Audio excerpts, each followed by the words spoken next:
Welcome, everybody. Thank you for joining us once again for the expanded edition of our Grow curriculum. I am joined today by one of our first-time partners, or the first time we're doing programming with, Bench, who is not just a bookkeeping firm, but a software-assisted and enabled and full-service, I believe, bookkeeping, accounting startup themselves, maybe post-startup, late-stage startup, I guess, somewhere in that realm. And we're going to talk about the nuts and bolts of bookkeeping. So you've probably seen other parts of this curriculum, which is more of like using financial projections in a pitch, environment, or, making up the numbers to make sure that there's a business opportunity there and you're not completely wasting your time. But there's in some spectrum along inspiration and day-to-day, you kind of have to join those together. And that often is in bookkeeping, literally keeping your books so that the actuals and your projections are not completely off of each other, and also so that you can abide by the many laws and the various regulations that businesses do. We were just talking before the show, a lot of startups ignore this early on for quite a while because it seems boring or expensive or not relevant unless they hit a success criteria or they raise some funds or they get that first customer. But in reality, it can have significant impacts on your business if you don't tackle it somewhat proactively. The next thing after launching a new Delaware C Corp is, running and doing your books in Excel, maybe not the same day, but, within a cadence, quarterly, monthly, something that, both the health of your business and your business is kind of on the up and up, because there's a lot of opportunities and downsides if your books are not up to date, both on an annual basis and just some other stuff, which I'm sure I will let the experts get into. But as always, we are recording this. Please use the Q&A in the chat if you have any questions along the way. I'll try to serve up some that are relevant if they're like, a clarification point of the presentation, and we'll definitely have time for Q&A at the end. As always, feel free to throw into the chat, where you guys are coming from, what your startup's name is, and the Q&A as well for questions. We'll get them all over the place. I'm going to hand it over to the export. Please take it away. Thank you. Well, thanks for joining, everyone. Give everyone a little bit more time to trickle in. I'm really excited to see where we're all joining from and what kind of businesses we're starting up with and working on. As was mentioned, we're going to be talking a lot about bookkeeping, specifically targeted at early stages and growth stages for companies. So my name is Lorenzo. I am a lead bookkeeping associate with Bench. Bench is a startup company, as was mentioned, in late stages, that pairs small business owners with expert bookkeepers to get their books up to date and IRS compliant. We have used our own developed technology to automate, simplify, speed up this bookkeeping process for you, while also having real human beings that are partnered with you to get to know your business and to work with you through your financial questions and your month-to-month bookkeeping. So we can cover you day-to-day and month-to-month. We can help you with tax filing, and we can even help support in answering your tricky and niche financial questions that can help you make the most valuable business decisions and to stay on top of your tax filing. So as a bit of an agenda of what we're going to be going over, first, we're going to talk broadly about what kind of metrics you should be looking at as your business is growing. We'll go over some of the green lights, some of the good signs that your business is ready to grow. I've got some tips on how to maintain and stay organized with your financial statements.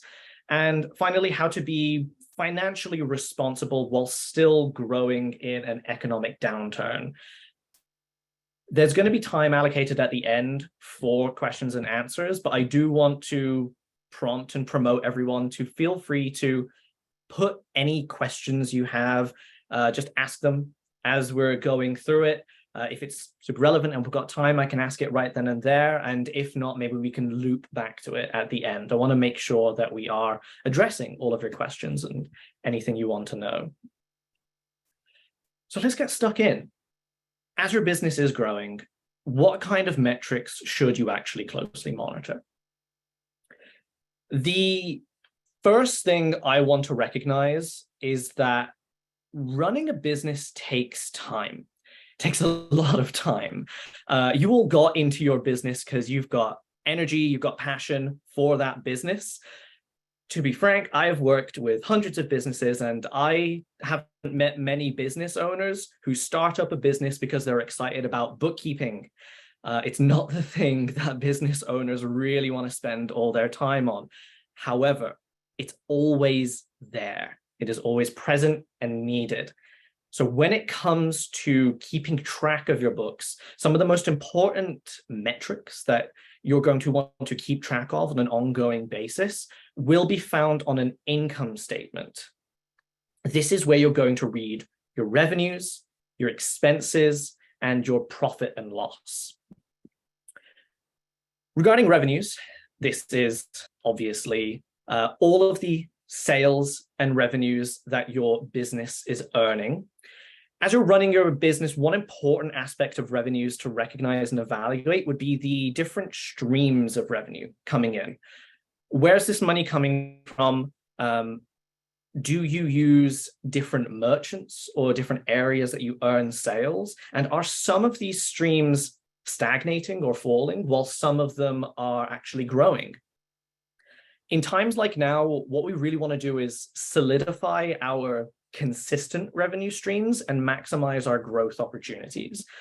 And it's pretty much impossible to do that if you don't actually know exactly where your money is coming from. And this is where some kind of segment level bookkeeping can come into play, splitting up your revenue into being able to really recognize and see, I'm getting X number of dollars from this stream, X number of dollars from this stream. Some of those streams will often have some sort of fees, merchant fees or expenses actually associated with them. And they might be costing you more money than you're actually getting in, while some other streams might be great opportunities to actually lean in on it further. Another important aspect of revenues to think about is the frequency and consistency of your incoming cash flow. Is it consistent every month? Is it growing every month? Or are there a lot of spikes and fluctuations in the money coming in? Having regular bookkeeping can help you make those ongoing and smart business decisions. You can't just look at your lump sum cash at the end of a year and see an accurate picture of how your year actually went. You don't just make business decisions one time a year, normally when you're tax filing, you make them throughout the year. And so you want to be able to track this consistency of revenue so that you don't accidentally misinterpret what's going on with your cash flow. As a bit of an anecdote, I have worked closely with a business who didn't really check their bookkeeping on a regular basis. They only checked it at the end of the year, and at the end of 2022, they saw that they made a profit. Fantastic. They saw this, got really excited at the prospect of expanding their business, and so they opened up new locations, started up a couple sub-businesses, and then really quickly found themselves running into cash flow issues. To resolve this, they took out a couple of loans and some financing options. However, over the course of the beginning of 2023, they kept finding themselves in a bigger and bigger hole, and they're actually making net losses every month. What happened? I thought 2022 was successful for them. Wasn't this a good sign for them? Well, these actions that they took to grow and expand their business actually had a negative impact for them. It turns out their revenue streams were extremely spiky, very inconsistent. There were multiple months of losses, then a lump sum in 1 month, and then more months of losses, and then another lump sum, and so on. So throughout an entire year, they did make a profit. However, in short-term decision-making, it led to a gross misinterpretation of the kind of health of their business and what they could actually do. They didn't account for the fact that the beginning of 2023, they actually weren't making profits. They had not received any of those large lump sum payments yet. And so all of those loans that they took out and all of the interest that was paid on it actually dug them further into a hole and put them in a worse position than where they started. Overall, keeping track of and analyzing your revenue streams and your revenue frequency can lead to much smarter business decisions. You want to be very wise in how you are expanding and growing the business. Yeah, I can actually, my own anecdote there is often, especially in the early days of startups, and I put it in the chat, reality is lumpy. You know, you might be trying to be like, we're a subscription model. So like once we get new customers, like there'll be subscriptions, but maybe you don't have that ready in the beginning. And maybe you take on a consulting gig to, you know, pour lump sum in there. Or maybe you get like an SBR grant or something like that. And like looking at your bank account, even looking at your tools, like if there's like a chart mogul out there and there's a bunch of other tools which try to like smooth out the path because they're very focused on projections and presentation. But at the end of the day, your P&L is going to tell you, like, are we losing money month over month? Are we gaining money month over month? Do we have money to spend? Do we have, you know, I think one of the biggest things I see is when people think annually, they're like, well, we just made like $30,000 last week. Like how could we possibly be running out of money? It's like, well, you actually don't earn that $30,000 for the entire next 12 months. You know, if you actually look on the health of your books, because it's an annual contract that you signed. So it's actually amortized in a different way. So you don't want to immediately just turn around and be like, let's go hire a software developer. Like you can plan a little bit better. Right. No, that's an excellent point. The scale of it is super important to keep in mind. The next large item on your income statement will be your expenses. What are you actually spending your money on? First, I want to touch on cost of goods sold or cost of services. These are essential items that form the actual good or service that you're providing. For example, if you make and sell clothes, then this would be things like the fabrics, the buttons, the actual physical thing that is making up your good. So these are pretty unavoidable expenses. I want to differentiate these from other operating expenses that are just keeping the lights on and running the business. When we're thinking about where you can cut spending or even just trying to recognize how much revenue am I making, it's really good to keep in mind these cost of goods sold, these cost of services, because this is where your actual gross profit calculation is going to come in. It's one thing to say, I've made $100,000 selling my clothes, but if it cost you $50,000 just in materials to actually make those clothes, then really your revenue before the other expenses is actually only $50,000. All of this is obviously calculated in the net profit and loss, but cost of goods sold is a expense category to keep a very close eye on, to analyze where can you cut that down, where can you save that money, but also recognizing that it is unavoidable in some sense. And so you want to make it the most efficient and most effective for you. When it comes to your other operating expenses, one thing that I do like to say is not all expenses are made equal. First of all, not all business expenses are tax deductible, or some of them are only partially tax deductible. For example, business meals expenses are only 50% tax deductible on the money you're actually spending on them.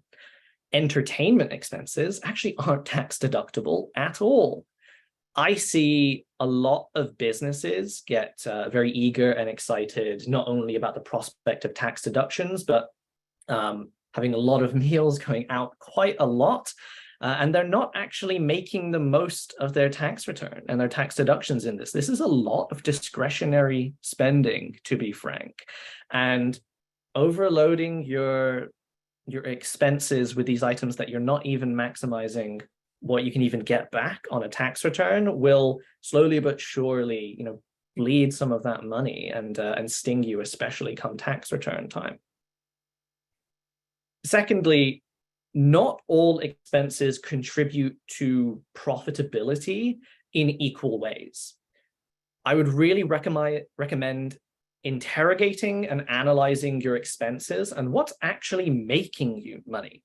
Something like marketing or payroll or contractor payments are obviously directly associated with actually earning revenue and earning sales. Or some expenses may actually be saving you money in the long run if you found a very efficient and effective solution with that expense.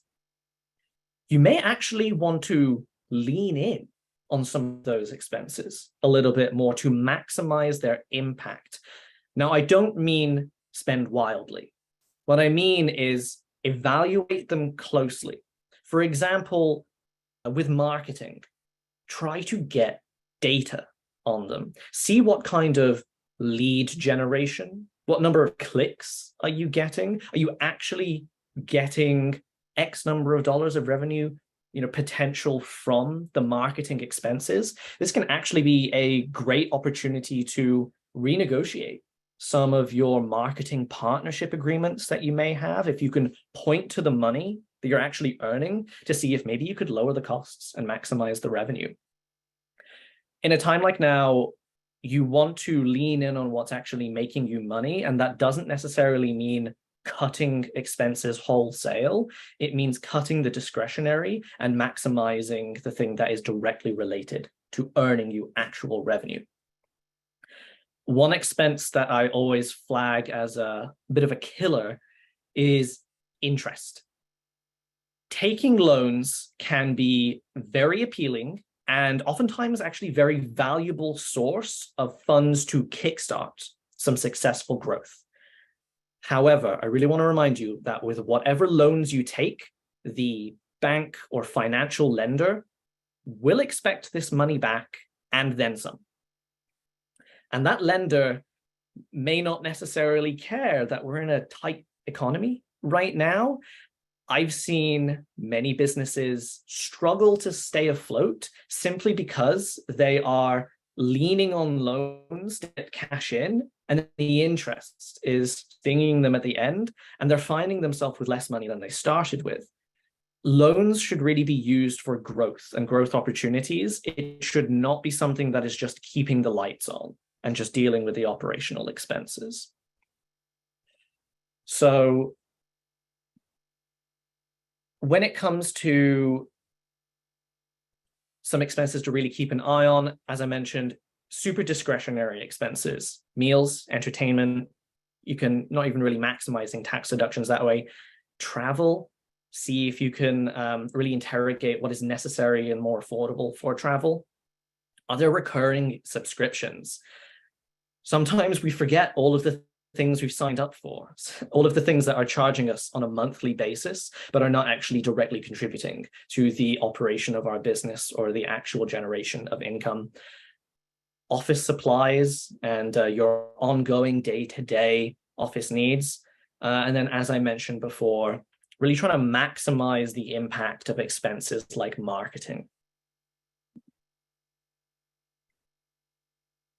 And finally, your profits and losses. I mean, this is a huge one. This is your big one. What are your actual margins? And see if you can even categorize and break out. Can you recognize the margins, let's say, among your products, among your services? Can you increase these margins by reducing the cost of service or the cost of goods sold, or potentially increasing the price of your service? And are you regularly profitable on a month-to-month basis? Or is it something that is every few months that you're recognizing profitability that, maybe over time is seeming like it's going well, but it may cause actual expense and cash flow issues on a short-term basis that can hinder and hamper your attempts to actually grow and expand your business. So, some green lights, some good signs. What are financial green lights that you're actually ready to grow? Well, number one is your cash flow would be increasing. This is going to mean more money in the bank. It's really important to understand why you have more money in the bank. And this is about recognizing, is it because there's a new revenue stream that I'm earning money on? Am I just getting more clients? Did a price increase directly contribute to this? This is going to help you make smarter business decisions about what to maximize further and lean in on, what's actually earning you more money. And then as you try out other business decisions, recognizing, is it not actually contributing to a direct increase in revenue or direct increase in growth? We don't want to make assumptions about what's actually going on with the numbers. You may also see that one revenue stream is quickly growing. There are many different ways to earn money, many different, points of sale and merchants and opportunities to actually make money. If you see that one particular stream is growing quite quickly, earning you a lot more money each month on month, this is a good sign that you may want to reinvest in that particular channel. And so that could mean more payment for employees and labor for that particular stream. Could be more marketing resources for that campaign. Again, investing wisely, not necessarily always wholesale. Are you seeing healthy and growing margins? And this is what I was referring to with that profit and loss. You want to see, obviously, the expenses to keep the lights on are being covered and some profit is being made on it.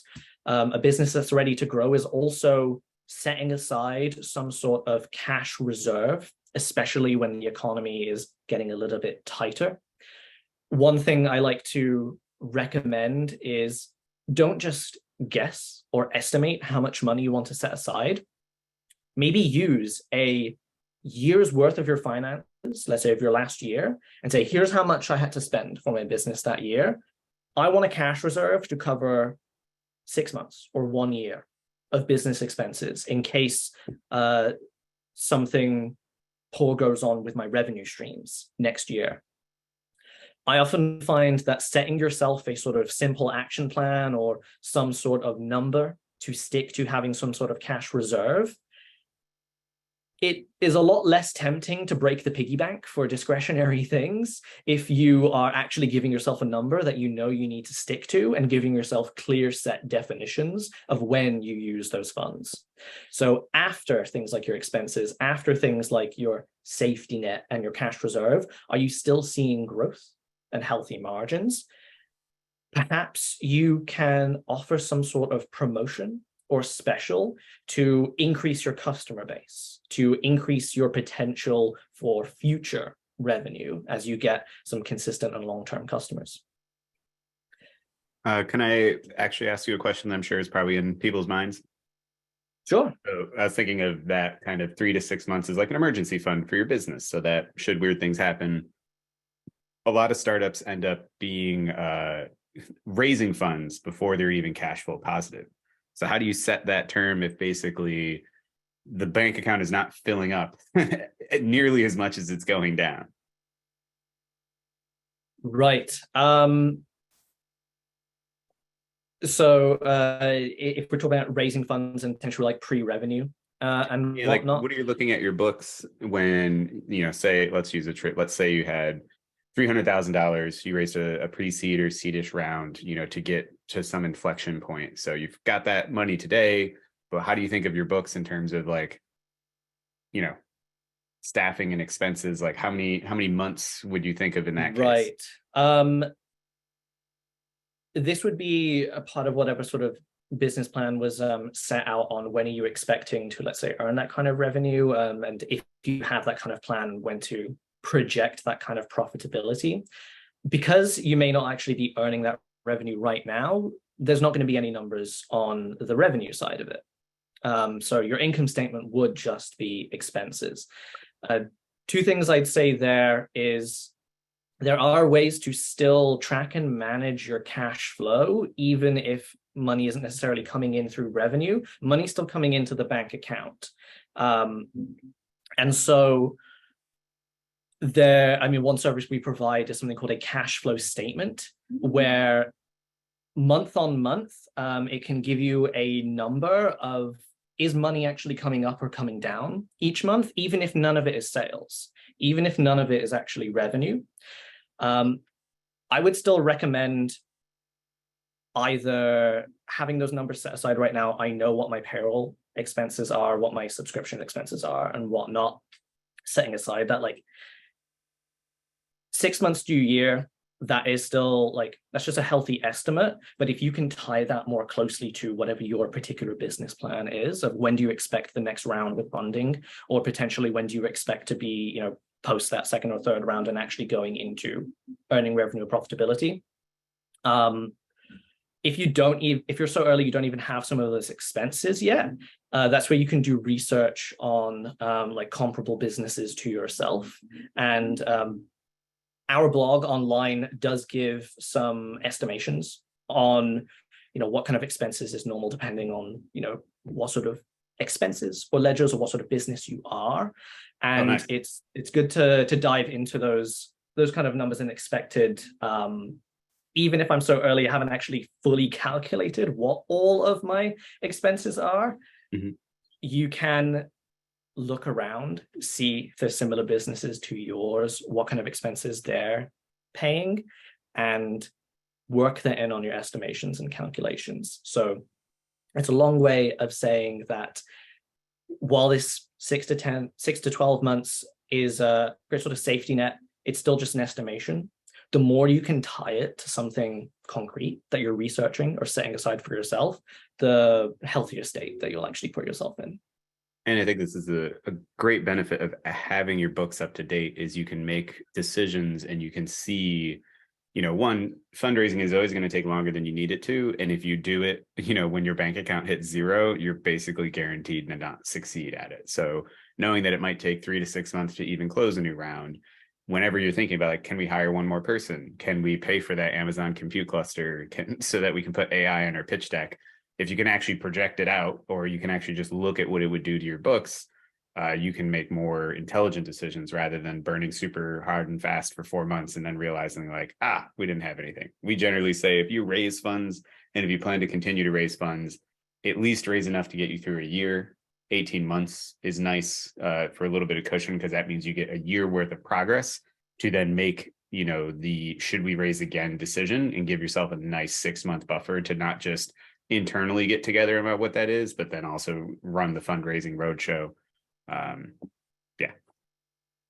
No, that's thanks for asking that question and thanks for sharing that. Those are excellent points. It's kind of slightly related to this last point I have here on recognizing a green light to grow, is your debt to asset ratio. So first I'll just define what this actually means. So your assets is, put simply, this is your cash. This is your cash in the bank. This is any money you're expecting to come in. Things like your checking accounts, your saving accounts, if you've made loans out to anyone else and you're expecting that money back at some point, and also any physical goods and equipment that can be capitalized. There are some intangible assets. If you own a, let's say, intellectual property or a proprietary software that has a dollar value associated, this can be tracked as an asset. You ideally want this number to be bigger than your debts. Your debts are obviously things like your credit cards, any short-term or long-term loans, money expected to come out. This would be things like if your business owns a loan or lease on an equipment or a vehicle, or any mortgages or long-term loans. The ratio would be dividing the debt by the asset. So for example, if I have $10,000 in debt and $30,000 in assets, I've got about 0.33 as my ratio. The lower the number, the better. Investors are often looking for businesses to have a debt ratio of about 0.3 to 0.6. So being able to know those numbers, be able to make that kind of calculation, to have a statement for like a cash flow statement and whatnot, can help you recognize this kind of ratio. And it's not only good for your own internal business decisions, but seeking external sources of funding or loans. You can really recognize, actually, my business is in a healthy place to seek out some sort of investment or loan to help really kickstart that growth and pre-revenue business operations.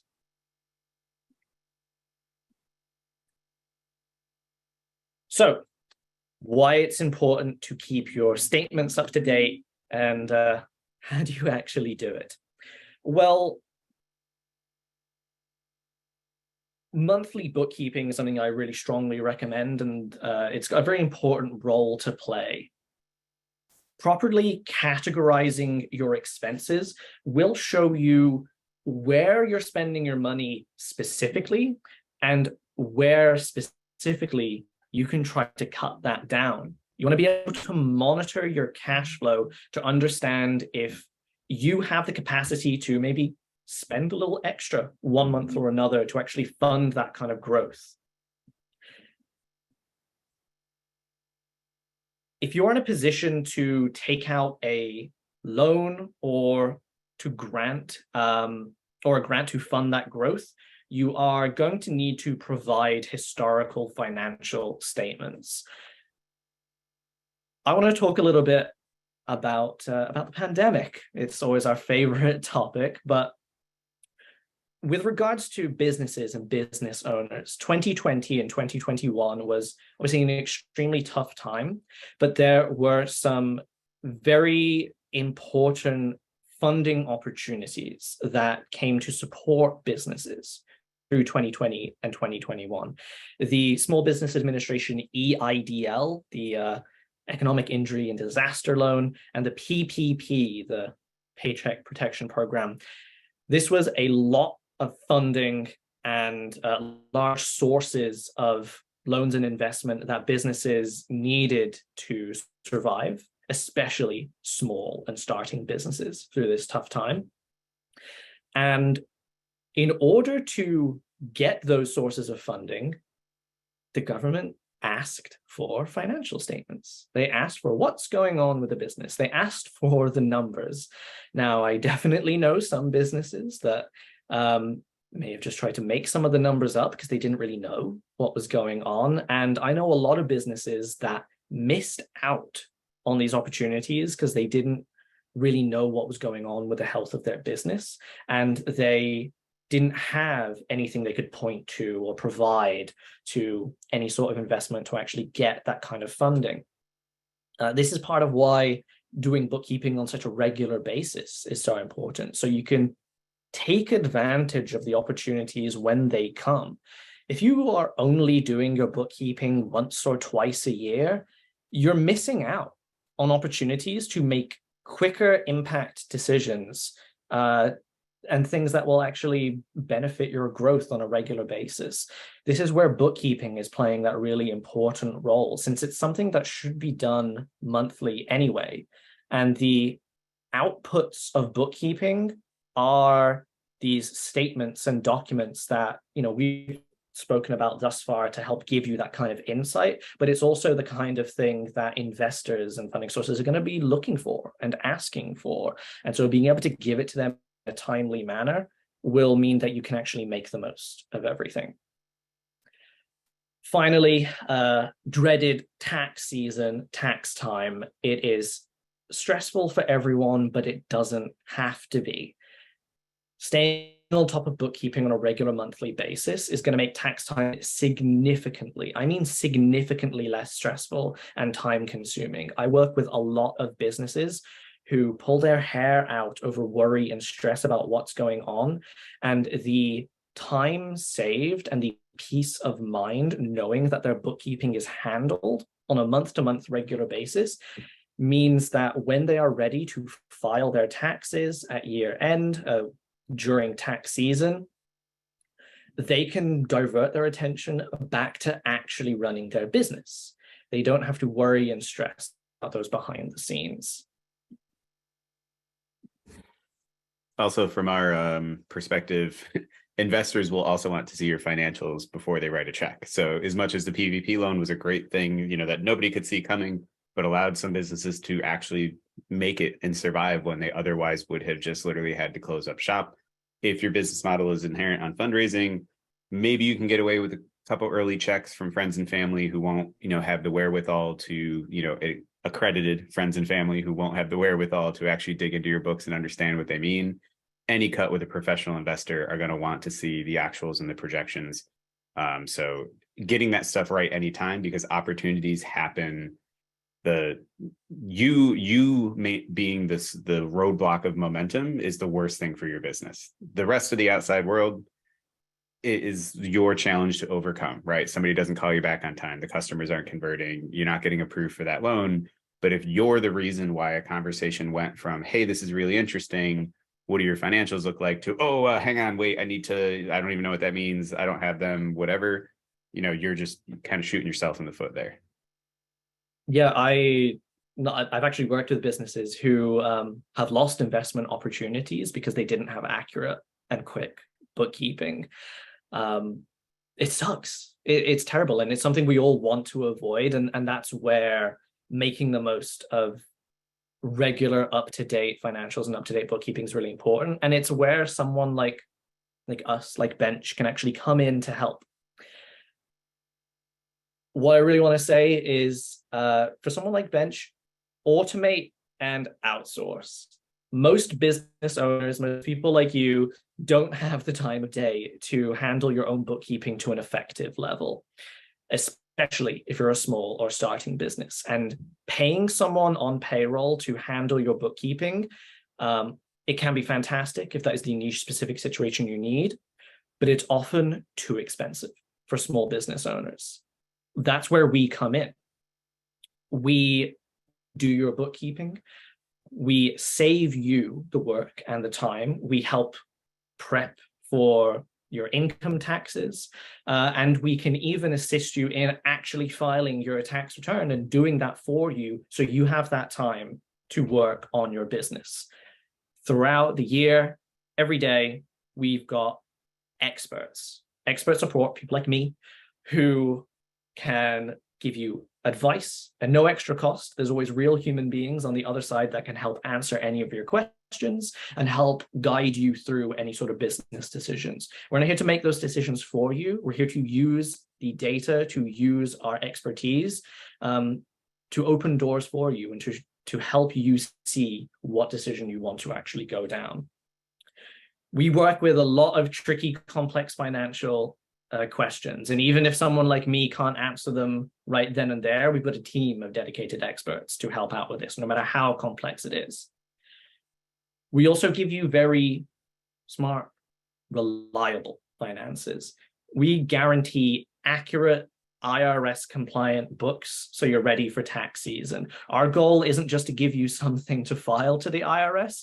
Our goal is so that when you file it, you're never going to get audited in your life, so that you can file it and put that away as a peace of mind and never have to think about it again.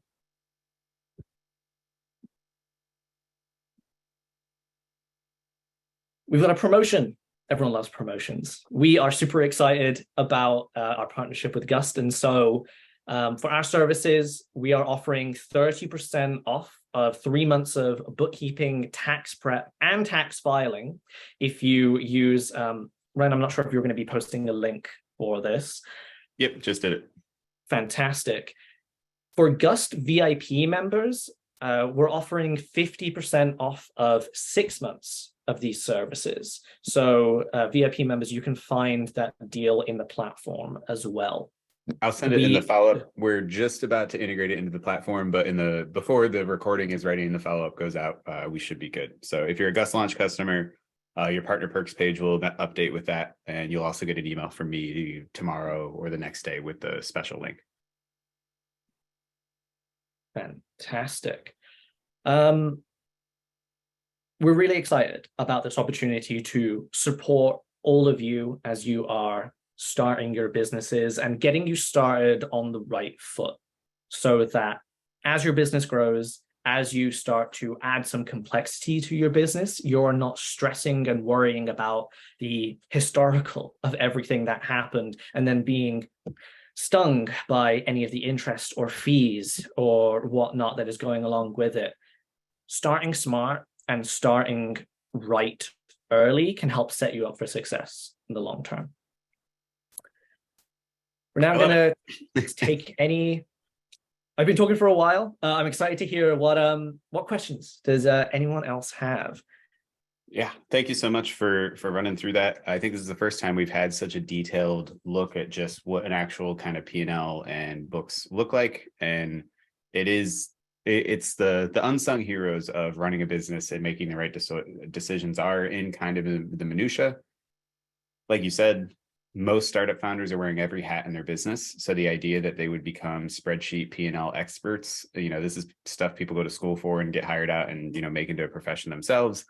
It is like, it's amazing out there. And I think the reason why we see such a growth in startups over the last couple of decades is because services like this, which usually used to be only, at the fingertips of people who maybe went through a business school or had the means to like pay, or, had a uncle or network person who would like do their early books, until, it made sense to bring somebody on.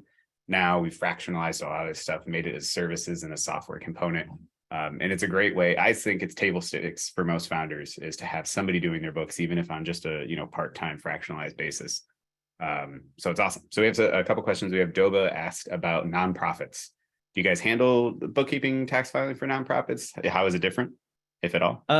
Yes, we can handle bookkeeping and tax filing for nonprofits. What I found in the nonprofits I've worked with on a month-to-month basis, the same, very similar sort of business decisions and revenue and expense tracking goes into it. The large part of it is how the actual revenues are going to get recorded, let's say, on the tax return itself, as let's say donations earned rather than the same sort of cash sales.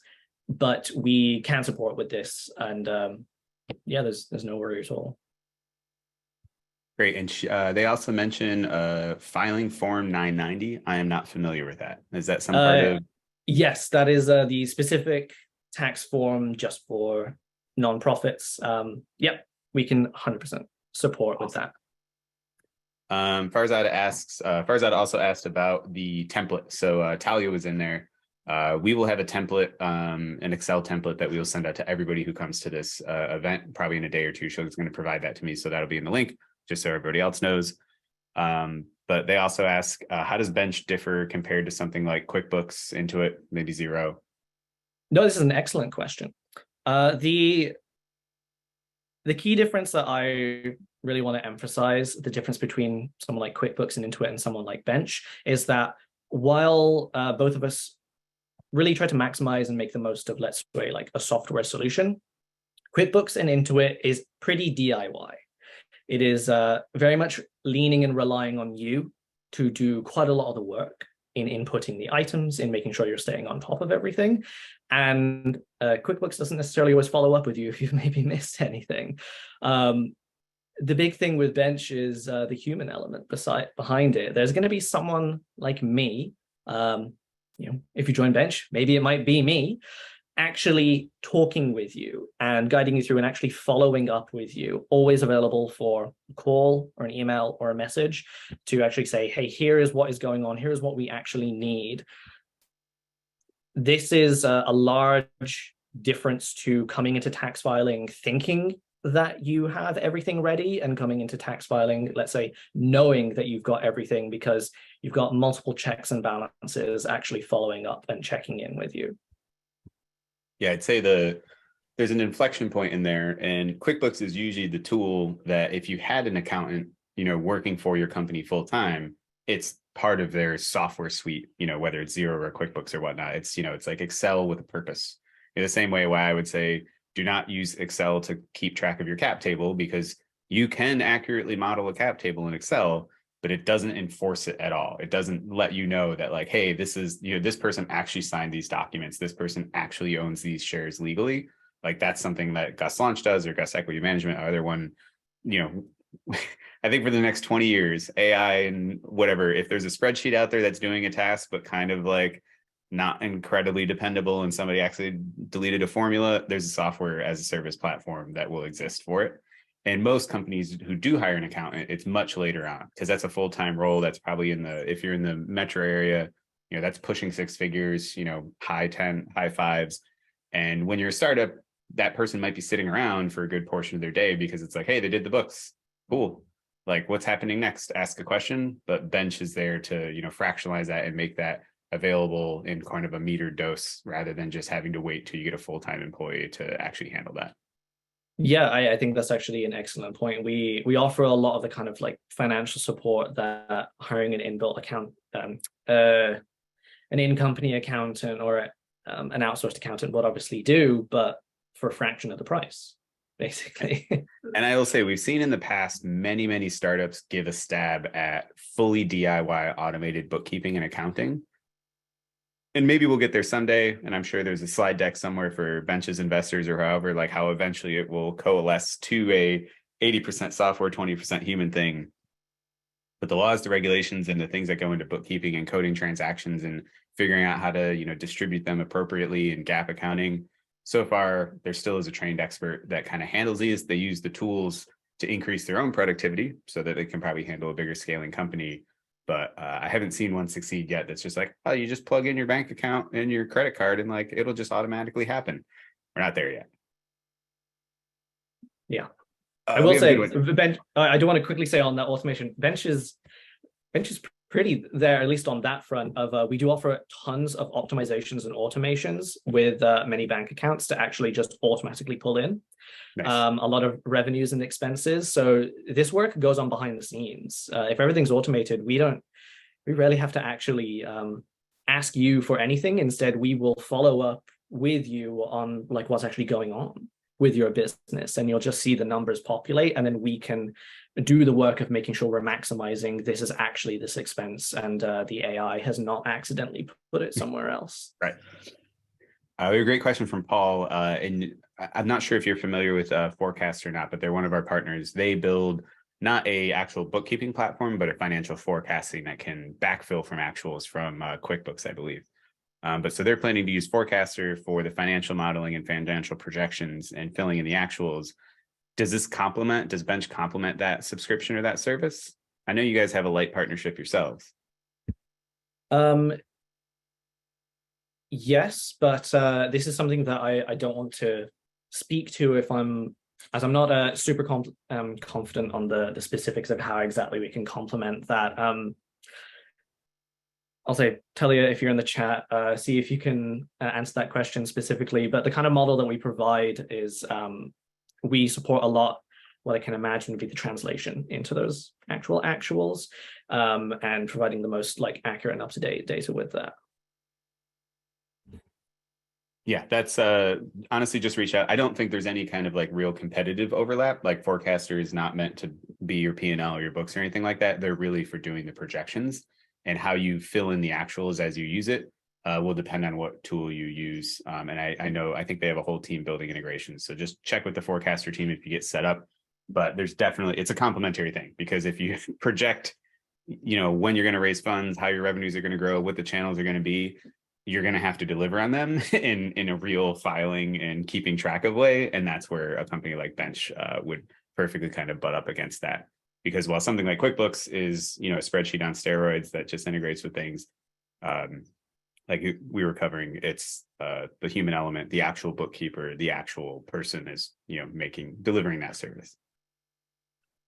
We got another one. I can actually take this one real quick from Ben. From our experience, do most pre-seed investors ask startups for financials? It depends on the nature of the pre-seed investors. They should, but a lot of times if you're pre-seed, which means you're pre-revenue, which means the only financials you have are like you spending your own money or maybe a small amount of something on just exploring something, the financials are not that terribly interesting, and they don't really tell much about, the fundability of the business. They're largely investing on you.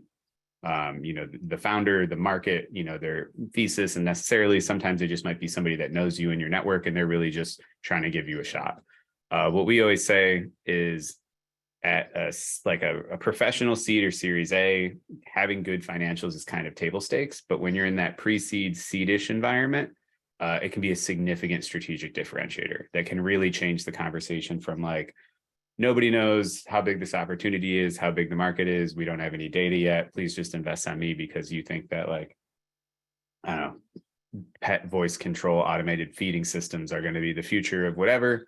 If you can actually then show them, like you've been keeping track of things thus far and in the future, you solidify your position quite a bit.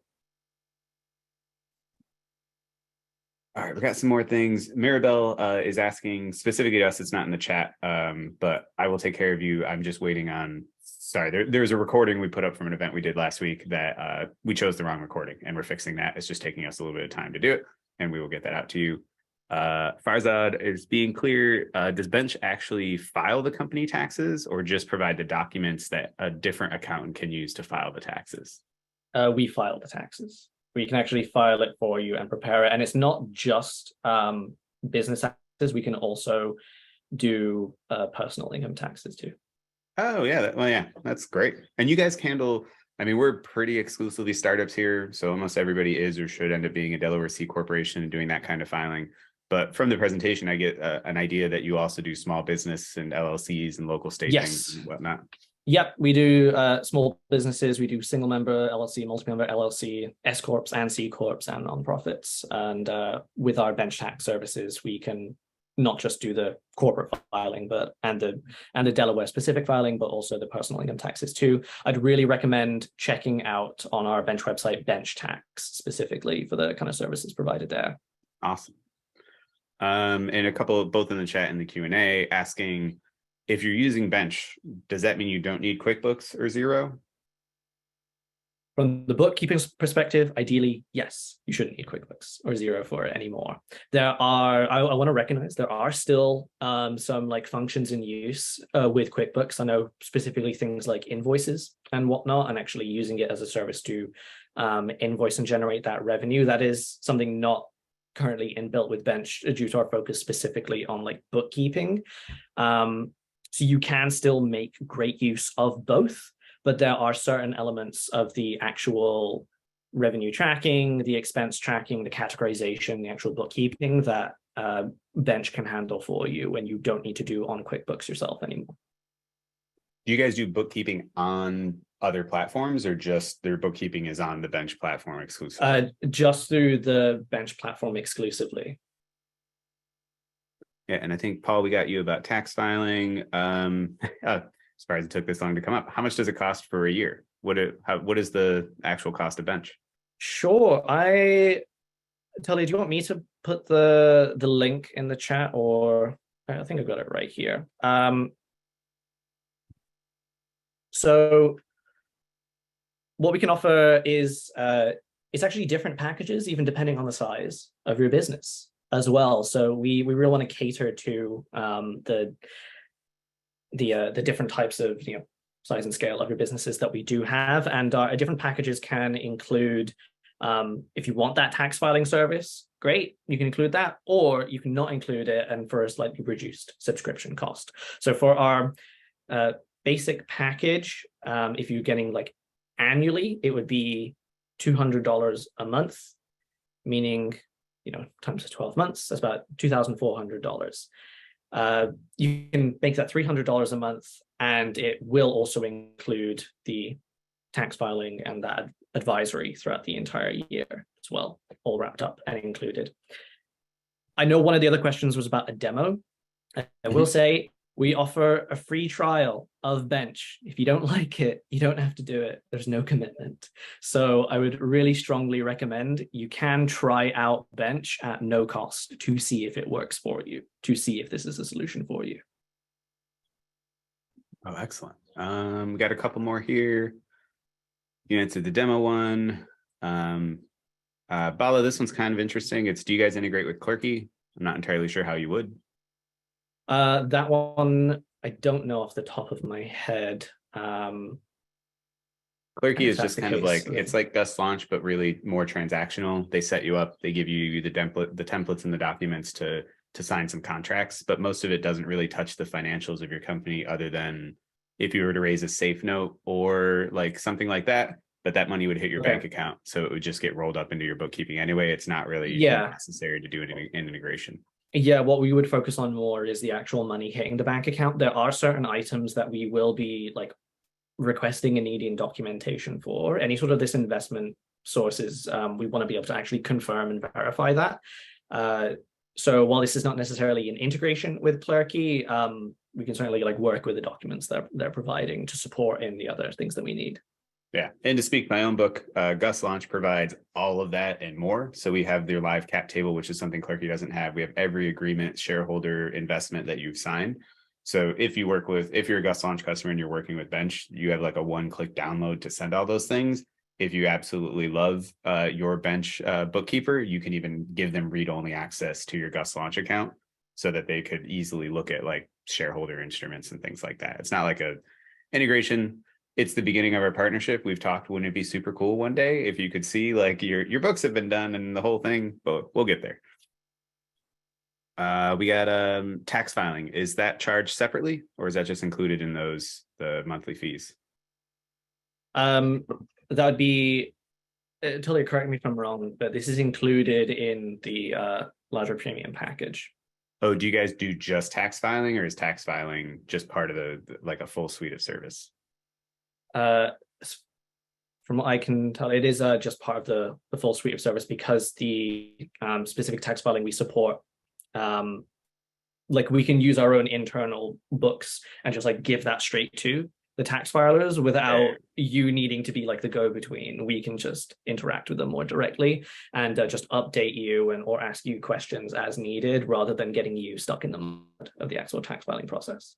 But you guys aren't like a tax accountant where you can just like show up in, January and be like, hey, will you file my taxes, if you don't have any other relationship? We do offer a catch-up service in a sense of like, if you've never been with us before and you want us to file your taxes, we can, in a shorter time frame, catch up a historical period of books, and then just say, okay, within next 20 to 30 business days, we'll get your 12 months of 2022 bookkeeping done and then file that for you.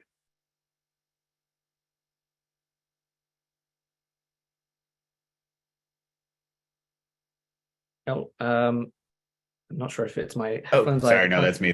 I've got too many mute buttons. I'm not sure if you answered this during the thing, but how long is the trial period? We offer 1 free month. We normally promise to get this done within 10 to 15 business days. And we can even give you like an export of what that month would look like. We give you a document to go away with if you don't necessarily feel that bench is the right fit for you. Oh, and Talia, I put in the chat that if you sign up through the Gus Launch Partner Portal, you get the trial and the discounted months. And I think this will be the last question here. What does what does the advising relationship look like? Probably in a bit more detail. Sure. So you will have a dedicated point of contact with Bench. This will be a person who you will go to ask any and all of your questions. This person will be working closely on your books specifically. And so if you have any questions that is very specific to your books, oftentimes they can just be the person to answer that for you. They can have emails, texts, calls, anything with you. When it comes to getting to more complex niche questions that your particular point of contact might not know, we have a dedicated tax advisory team and a small business success team who are dedicated into like researching all of these tough niche situations. And so we would bring the forward to them, and then within at most 24 hours, you're going to get an answer back to whatever your particular tricky or complex financial advice question was. Oh, sorry, my clacky keyboard and my bad mute key. All right, 2 people snuck in 2 last questions, but I think they're super quick. Somebody wants to know how much the catch-up service is. Once again, I think I just refer to the pricing page because normally, yeah. And the last one, and I could even answer this one, but is Bench better than Brex, Ramp, and Mercury? Or I'm not gonna. I'm not gonna directly disparage or compare to those, but what I'll say is we do have integrations with people like Brex or Mercury, because they also offer like bank account services and whatnot. So if you got both, you can still make the most of both. Yeah, I think predominantly Brex, Ramp, and Mercury are at the stage right now where they're predominantly a bank account and a card to do transactions and things like that. They're putting financial tools in there, but I don't think Brex sells itself as a bookkeeping service, that you can just use regardless of, what bank you're using or anything like that. We like Brex. They're a good partner of us. Mercury's even another partner too.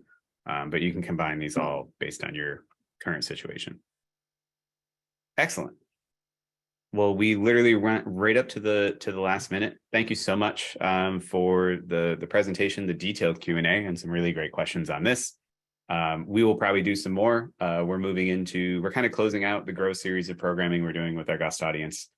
So I think we have maybe 3 more events. An email just went out to many of you as my inbox is exploding about the last couple of events we're doing. So be on the lookout for that.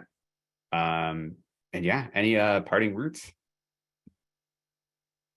Thank you for having me. I am super excited and very pleased to be able to just give any of this information. I hope you all do check out the kind of services we provide, but the thing that really energizes us here at Bench is just supporting businesses, small startup growth businesses at all stages of their development. And we really believe that staying on top of this kind of bookkeeping and mastering your financials is something that we want to see for everyone and give everyone the opportunity to do.